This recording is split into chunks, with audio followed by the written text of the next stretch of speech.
தேவனுடைய நாமம் மகிமைப்படுவதாக. இன்றைய நாளிலும் அப்போஸ்தலர் 27வது அதிகாரத்தின் 24வது வசனம்.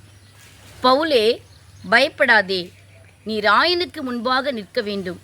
இதோ உன்னுடனே கூட யாத்திரை பண்ணுகிற யாவரையும் தேவன் உனக்கு தயவு பண்ணினார் என்றான். இந்த வசனத்திலே நம்ம வாசிக்கும் பொழுது பவுலோடு கூட தூதன் வந்து பேசிய வார்த்தைகளை, பவுல் பிறருக்கு அந்த வார்த்தைகளை சொல்லி அவர்களை திடப்படுத்துகிறதான ஒரு சம்பவத்தை தான் நாம் வாசித்தோம்.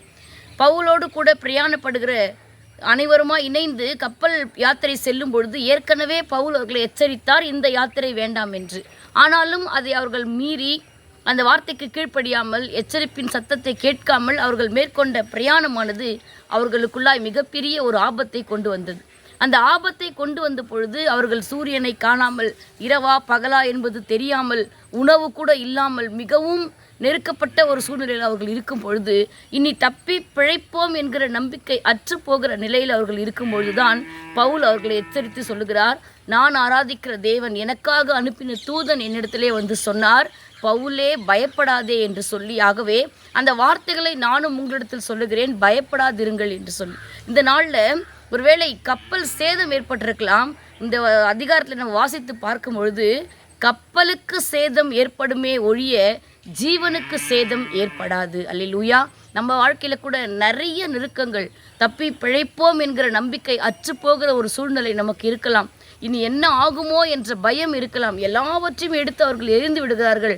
உயிர் பிழைத்தால் போதும் என்கிற நிலையில் இருக்கிறார்கள். அந்த நேரத்தில் தான் தூதன் பவுலிடத்தில் வந்து சொல்லுகிறார், பவுலே பயப்படாதே, தேவன் உனக்கு தயவு பண்ணினார். நம்முடைய தேவன் தயவு பண்ணுகிற தேவனாய் இருக்கிறார். யோசேப்புக்கு சிறைச்சாலைக்காரனுடைய கண்களில் தயவு கிடைக்கும்படி செய்தார். தானியேலுக்கு பிரதானிகளினுடைய தலைவனுடைய கண்களில் தயவு கிடைக்கும்படி செய்தார். இன்றைக்கும் பவுலுக்கு தயவு கிடைக்கும்படி செய்தார்.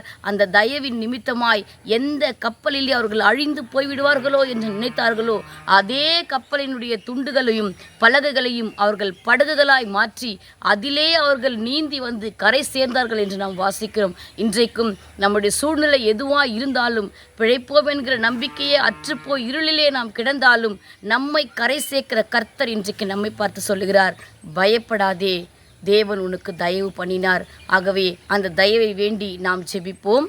எங்களை நேசிக்கிற எங்கள் அன்பின் பரமபிதாவே, இந்த நாளிலுமாய் கூட பவுலே பயப்படாதே, தேவன் உனக்கு தயவு பண்ணினார் என்ற வார்த்தையை கொண்டு எங்களிடத்தில் பேசினீர். ஒருவேளை நாங்கள் பயணிக்கிற இந்த வாழ்க்கை பயணத்திலே எங்களுடைய கப்பலிலே அநேக சேதங்கள் இருக்கலாம். இனி தப்பி பிழைப்போம் என்ற நம்பிக்கை அற்றுப்போய் இதை கேட்டுக்கொண்டிருக்கலாம்.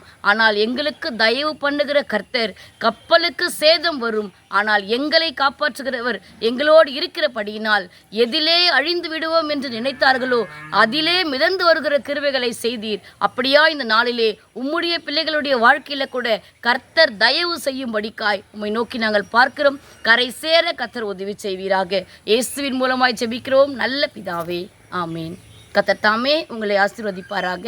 ஆமேன்.